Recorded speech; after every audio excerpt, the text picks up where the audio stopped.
Hello friends. So ये हमारी last unit है, यूनिट 5। सो इसे भी ख़त्म करते हैं, ठीक है। अब देखो, फर्स्ट टॉपिक हमारा ऑपरेशन सिक्योरिटी। अब देखो, ऑपरेशन सिक्योरिटी होता है क्या। Operation security is a process used to identify, assess and protect sensitive information from adversaries. Adversaries मतलब जैसे कोई बाहर से लोग हैं, ठीक है। By analysing operations and activities that could potentially expose this information। देखो, ये एक तरह का प्रोसेस होता है। इसमें क्या करते हैं, आइडेंटिफाई करते हैं, उसको एसेस करते हैं एंड फिर सेंसिटिव इंफॉर्मेशन को प्रोटेक्ट करते हैं किसी बाहरी से, ठीक है।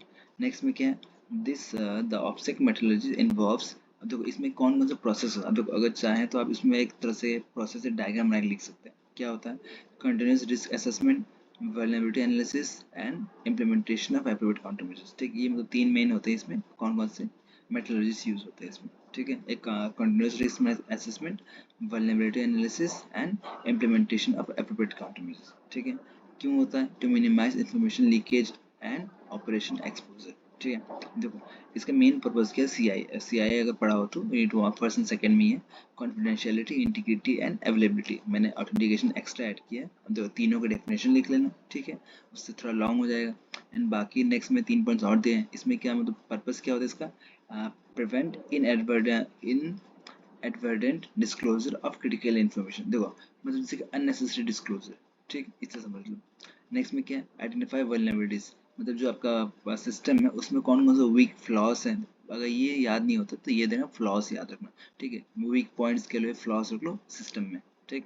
नेक्स्ट में protect operation plans, procedures and strategies from competitors और अटैकर्स। देखो, जैसे कि आपके जो ऑपरेशन प्लान्स या ऑपरेशंस हैं या इंफॉर्मेशन है, उसको प्रोटेक्ट करना किससे, अटैकर से, ठीक। ये तो कोई कम्पिटिटर है, आपका कंपनी है तो कंपिटिटर होता ही होता है, या तो उनसे प्रोटेक्ट करना या तो किसी अटैकर से प्रोटेक्ट करना, ठीक। तो ये आपका पर्पस होता है इसका।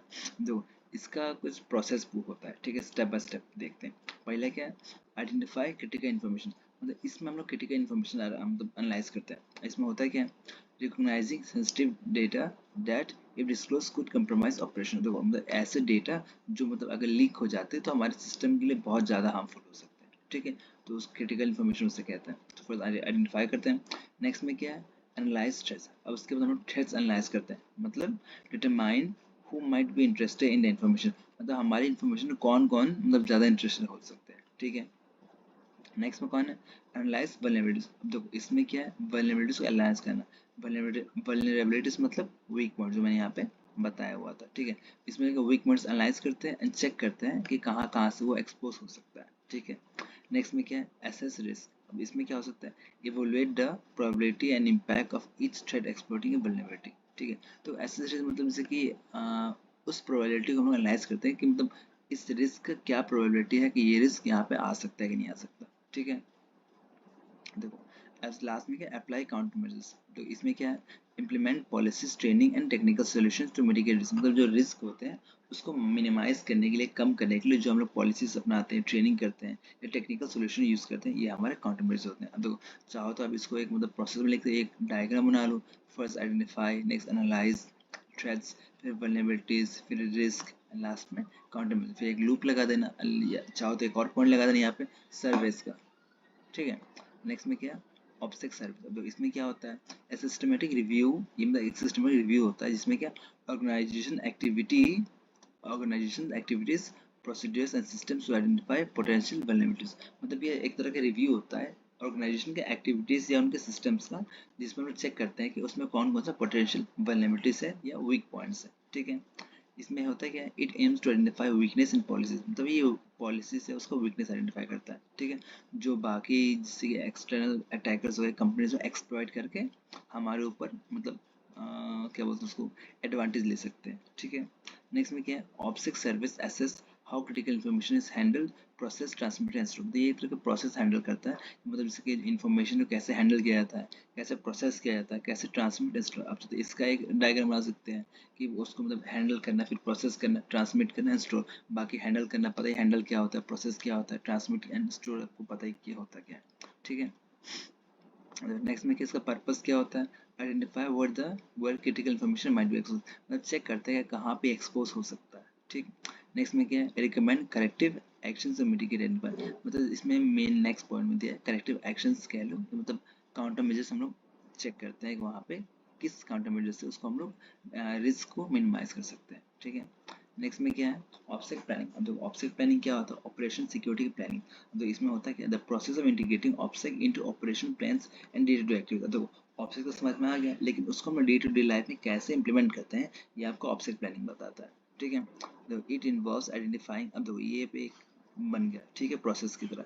It involves identify critical information, first point, assessing threats, second point, vulnerabilities, third point, evaluating risk, fourth point, and designing countermeasures. मतलब ये पूरा एक चार्ट बन चुका है कि पहले हम लोग रिस्क आइडेंटिफाई करते हैं, फिर थ्रेट्स, फिर वल्नरेबिलिटीज, फिर रिस्क को इवेलुएट करते हैं, लास्ट में डिजाइन काउंटरमेजर्स करते हैं, ठीक है। ये मतलब ज़्यादातर करते हैं किसी प्रोजेक्ट को इनिशिएट करने से पहले, ठीक है। अब देखो ऐसा की एक्टिविटीज कौन कौन से होते हैं, developing object procedures for handling classified data, ठीक है। नेक्स्ट में training staff and object practices, ठीक है। Planning emergency response for information expose incident, मान लो कोई इन्फॉर्मेशन आपका एक्सपोज हो गया है तो उसके लिए इमरजेंसी रिस्पॉन्स हम लोग प्लान करते हैं, इसमें ये आता है, ठीक। दो, इंफॉर्मेशन सिक्योरिटी क्या होता है, इन्फोसेक इंपॉर्टेंट है, पढ़ लेना। इंफॉर्मेशन सिक्योरिटी मतलब क्या होता है, चेक करते हैं। Information security involves protecting information system from unauthorised access. मतलब ये तरह का एक सिस्टम कह लो जिसमें क्या होता है कि हम लोग अपने सिस्टम को प्रोटेक्ट करते हैं किससे, अनऑथराइज्ड एक्सेस से, ठीक है। या तो अनऑथराइज्ड एक्सेस हो, या मॉडिफिकेशन हो, डिस्ट्रक्शन हो, या डिस्क्लोजर हो। अब ये इंश्योरिंग कॉन्फिडेंशियलिटी, CIA, ठीक है, कॉन्फिडेंशियलिटी, इंटीग्रिटी और अवेलेबिलिटी, ठीक, इंश्योर करता है। नेक्स्ट में क्या है, infosec safeguards a broad range of assets. मतलब जो इन्फोसेक होता है मतलब बहुत लार्ज स्केल पर प्रोटेक्ट करता है आपका, जैसे कि आप पर्सनल डेटा प्रोटेक्ट करता है, financial data, operational, intellectual property है, मतलब बहुत चीज़। कहाँ से, मतलब किस बेस पे, साइबर अटैक से बचाता है, data breach, espionage and insider threats, ठीक है। अब देखो इससे कौन कौन से कॉम्पोनेंट्स होते हैं, पहले हमारा है कंप्यूटर सिक्योरिटी। अब ये होता है क्या, protecting computer systems and data from unauthorised access, ठीक है। ये आपका कंप्यूटर से मतलब आपके सिस्टम को प्रोटेक्ट करता है, कंप्यूटर सिस्टम प्रोटेक्ट करता है कहाँ से, अनऑथराइज्ड एक्सेस हो गया, डिस्क्लोजर, मॉडिफिकेशन से, ठीक। नेक्स्ट में इसका मेथड्स कौन से होते हैं, फायरवॉल्स, एक्सेस कंट्रोल पॉलिसीज हो गया, सिक्योर सिस्टम कॉन्फ़िगरेशंस, ठीक। एग्जाम्पल दिया हुआ है, implementing two factor authentication on a company laptop, two authentication जैसे कि दो बार, जैसे कि एक आप फिंगरप्रिंट हो गया, एक आई हो गया, इस टाइप की बेस पे, ठीक। देखो ऑडिट क्या होता है, a systematic review of system logs, user activities and security control to detect violations and weakness. तो एक तरह की मतलब जो सिस्टम्स में जितना काम हुआ उसको रिकॉर्ड कर रखना है एक रिकॉर्ड फॉर्म में, उसमें चेक करता है कि मतलब कितनी बार वायलेशंस हुए हैं, ठीक है, ये कहाँ पर वीकनेस ज़्यादा हो रही है। जैसे मान लो कोई अटैकर है वो एक ही पॉइंट को बार टारगेट कर रहा है, तो लॉग्स में सारे दिखते हैं कि हाँ यहाँ पे मतलब टारगेट किया जा रहा है। अगर ज़्यादा अटैकर एक ही पॉइंट को ज़्यादातर टारगेट करता है, जो एडमिनिस्ट्रेटर होता है उसको पता चल जाता है कि हाँ एक ही पॉइंट पे टारगेट हो रहा है, ठीक है। अब इसमें क्या होता है, पर्पस इसका वेरीफाई कंप्लायंस विद पॉलिसीज, मतलब पॉलिसीज किस लेवल पे कंप्लायंस कर रही कि नहीं करे, कंप्लायंस अप्लाई अच्छे से हो रही कि नहीं हो रही, ठीक है। नेक्स्ट में क्या, detect unauthorised access, unauthorised access को डिटेक्ट करता है, इवैल्यूएट सिस्टम सिक्योरिटी पोस्चर, ठीक। नेक्स्ट में क्या है, अब एग्जांपल भी देख लो, ए मंथली ऑडिट और server logging records reveals multiple failure login attempts from unknown IP. जैसे कि अगर हर महीने चेक करते हैं तो उसमें बता मतलब मिलता है हमें कि एक ही अटेम्प्ट मतलब एक आईडी से बहुत बार लॉगिन अटेम्प्ट्स किए गए हैं, ठीक है, तो यहाँ से पता चल जाता है। नेक्स्ट में क्या है, क्रिप्टोग्राफी। अब दो क्रिप्टोग्राफी समय पढ़ा होगा, अब दो इनक्रिप्शन मतलब डेटा को इनक्रिप्ट करना, ठीक है, साइफर टेक्स्ट के फॉर्म में। अब बस समझ में आएगा, अगर ऑनर्स थर्ड ईयर में आ चुके हो तो मतलब इतना तो मुझे लगता है कि पता होगा कि हाँ भाई इनक्रिप्शन क्रिप्टोग्राफी क्या होता है। अब देखो पढ़ लें क्रिप्टोग्राफी क्या होता है, the process of converting readable data into an encoded format cipher text to prevent unauthorised access, ये हमारा क्रिप्टोग्राफी होता है, ये एक तरह का इनक्रिप्शन होता है हमारा, ठीक है। अब इसमें टाइप्स ऑफ इनक्रिप्शन कौन कौन से, एक तो पॉइंट टू पॉइंट इनक्रिप्शन। इसमें क्या होता है, data is encrypted at the source and decrypted at the destination. The point to point मतलब स्टार्टिंग में इनक्रिप्ट करते हैं एट द सोर्स, फिर डिक्रिप्ट एट द डेस्टिनेशन, ठीक है। इसमें क्या होता है, एग्जांपल देख लो, secure messaging apps like signals, ठीक है। नेटवर्क इंक्रिप्शन क्या होता है, data is encrypted while travelling over network and protect against interceptions. मतलब जब ये ट्रैवल करता है तभी इसको हम लोग इंक्रिप्ट करते हैं, ठीक है, एग्जांपल VPN, ठीक है। नेक्स्ट में क्या है, लिंक इंक्रिप्शन। ये क्या होता है, data is encrypted and decrypted at every hop router switch. जैसे राउटर होता है, राउटर में एक से आपने दूसरा राउटर कनेक्ट किया, फिर दूसरे से थर्ड कनेक्ट किया, जैसे मान लो ये एक सेकेंड, जैसे ये आपका पहला राउटर है, यहाँ पे ये सेकेंड राउटर है एंड ये आपका थर्ड राउटर है। तो जैसे कि अब यहाँ से यहाँ गया, यहाँ से यहाँ गया, यहाँ से यहाँ गया, तो यहाँ दो लिंक बने, तो भी क्या होगा, जब यहाँ से यहाँ जाएगा तो उसका अलग स्विच करेगा, यानी यहाँ से यहाँ जाएगा तो अलग स्विच करेगा, ठीक है। तो ये आपका लिंक इनक्रिप्शन होता है। मतलब जब जब यहाँ से यहाँ गया तो यहाँ पे इनक्रिप्ट हुआ, यहाँ पे गया तो डिक्रिप्ट हुआ, फिर दोबारा इनक्रिप्ट होगा एंड फिर जाके यहाँ पे डिक्रिप्ट होगा, ठीक है। इस फॉर्म में चलता है। एग्जाम्पल मिलिट्री कम्युनिकेशन नेटवर्क में यूज होता है, ठीक है। मतलब ज़्यादा सिक्योर होता है ये। देखो इसके कंपोनेंट्स कौन कौन से होते हैं। इन्फोसेक का हमने सिंपल डायग्राम बना हुआ है। Computer sec, computer security, audit, cryptography. Audit में आपका सिस्टम लॉक मतलब सिस्टम रिकॉर्ड्स समझ लो। क्रिप्टोग्राफी में आपका इनक्रिप्शन। क्रिप्टोग्राफी में जब मतलब पता मतलब आई गेस की क्रिप्टोग्राफी की मैंने यहाँ पे डेफिनेशन नहीं लिखा है, आई गेस क्रिप्टोग्राफी आपको पता होगा। अगर ना पता हो तो क्रिप्टोग्राफी मतलब एक तरह का आपका सर्च कर लेना है प्लीज, जो हमने यहाँ पे मेंशन किया नहीं है, ठीक है। ऐसे तो पूछा नहीं जाना चाहिए। अब देखो केस स्टडी क्या होता है, थ्रेट्स एंड वल्नरेबिलिटी असेसमेंट, ये आपका मतलब टॉपिक दिया हुआ है केस स्टडी के मतलब बेस पे। अब देखो एग्जांपल लिया हुआ है यहाँ पे, अगर पूछ देगा मतलब पेपर में कि एक केस स्टडी पे समझा थ्रेट्स एंड वल्नरेबिलिटी असेसमेंट, तो आप एग्जांपल ले सकते हो। एक company axis financial institution developing mobile banking app. अब देखो ये एक मतलब एक सिनेरियो लिया, कोई एक कंपनी है वहाँ पे वो एक मोबाइल एप्लीकेशन डेवलप कर रहा है। इसमें क्या है ऐसा, देखो इसका एक प्रोसेस होता है पूरा। आप समझो क्या असेसमेंट प्रोसेस क्या होगा। आइडेंटिफाई एसेट्स, आइडेंटिफाई एसेट मतलब कौन कौन से उसके पास मतलब इंफॉर्मेशन है, ये क्या क्या सोर्सेज हैं। पहले बात क्या है, source code repository, client financial data मतलब क्लाइंट के डेटा, एप्लीकेशन सर्विस, ठीक है। ये आपका एसेट्स में आ जाएगा। नेक्स्ट में क्या है, आइडेंटिफाई थ्रेट्स। देखो एसेट आइडेंटिफाई करने के बाद थ्रेट्स आइडेंटिफाई करना है। इसमें क्या है, एक्सटर्नल हैकर्स हो सकता है, इनसाइडर थ्रेट्स हो सकता है, या मैलवेयर फिशिंग, ठीक है। उसके बाद थ्रेट्स के बाद हमारा आता है वल्नरेबिलिटीज। देखो ये प्रोसेस याद रखना, ठीक है। पहले एसेट, फिर थ्रेट्स, फिर वल्नरेबिलिटीज।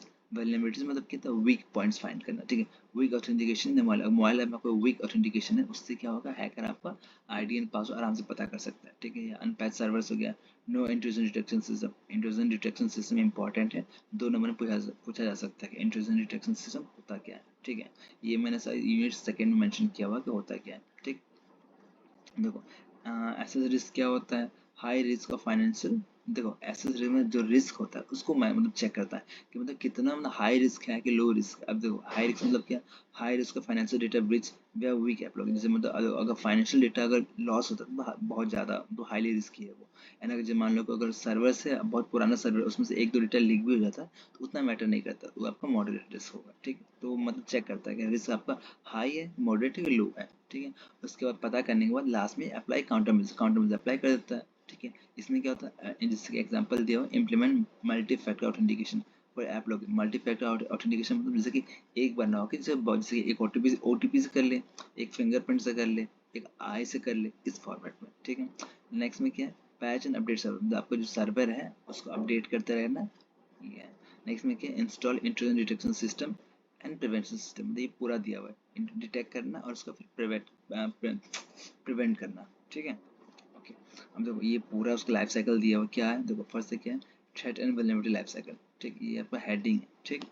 नेक्स्ट पहले क्या, identify asset, identify threats, identify vulnerabilities, assess risk, apply counter. ये आपका मतलब फिर यहाँ से आपका ये लूप चलता रहेगा, ठीक।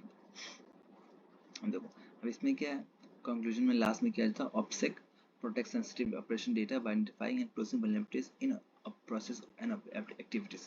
तो इसमें क्या है, मेन इसका काम क्या होता है, सेंसिटिव डेटा को प्रोटेक्ट करता है, ठीक है। उसमें चेक करता है कहाँ कहाँ पे फ्लॉस है, कहाँ कहाँ पर रिस्क है, उसको चेक करके उसको एनालाइज करके आपके सेंसिटिव डेटा को प्रोटेक्ट करता है, ठीक है। नेक्स्ट में क्या है, InfoSec secures systems and data through auditing cryptography and computer security. अब देखो पूछ सकता है कि मुझे इन्फॉर्मेशन सिक्योरिटी को कैसे प्रोटेक्ट करता है, तो आप बता सकते हैं auditing, cryptography and computer security use करके बताता है। देखो मैंने ऑडिटिंग बता दिया, ऑडिटिंग होता है क्या है, क्रिप्टोग्राफी समझा दी, क्रिप्टोग्राफी क्या होता है, एंड कंप्यूटर सिक्योरिटी आपको पता ही है।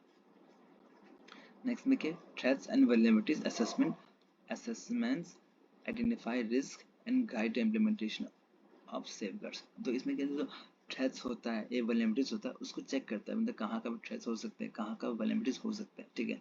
एंड मतलब जो उसको इम्प्लीमेंट मतलब उसका काउंटर मेजर्स को कैसे इम्प्लीमेंट करना है ये भी बताता है, ठीक है। नेक्स्ट में क्या है, together this discipline form an integrated security framework essential for safeguarding organization assets in the digital। तो यहाँ पे आपका यूनिट 5 खत्म हो गया। So thank you very much. Short में था, दूसरा मैंने शॉर्ट में ही समझाया कि देखो टाइम है नहीं एंड समझना है सारा टॉपिक्स, ठीक है। तो ज़्यादा शॉर्ट भी नहीं ज़्यादा लॉन्ग भी नहीं, इसमें क्या अगर पढ़ लेते हैं तो क्या है कि मतलब लगभग सारे क्वेश्चन हो जाने चाहिए। ठीक है, अब देखो अगर बाहर से क्वेश्चन दे देगा एक ही टू तो आई डोंट थिंक सो, मतलब उस लिमिट तक तो नहीं देगा कि आप कर ना पाए। ठीक है, so best of luck. And बाकी मैंने इसके सारे नोट्स टेलीग्राम पे दिया हुआ है एंड उसका लिंक डिस्क्रिप्शन मेंशन है। एंड कुछ इंपॉर्टेंट क्वेश्चन भी मैंने टेलीग्राम पे मैं मतलब टेलीग्राम पे डाला हुआ है, सो काइंडली जाके चेक कर ले वहाँ पे कि इंपॉर्टेंट एटलीस्ट सारे नहीं तो कम से इंपॉर्टेंट क्वेश्चन कर ले। ठीक है, so thank you very much, best of luck.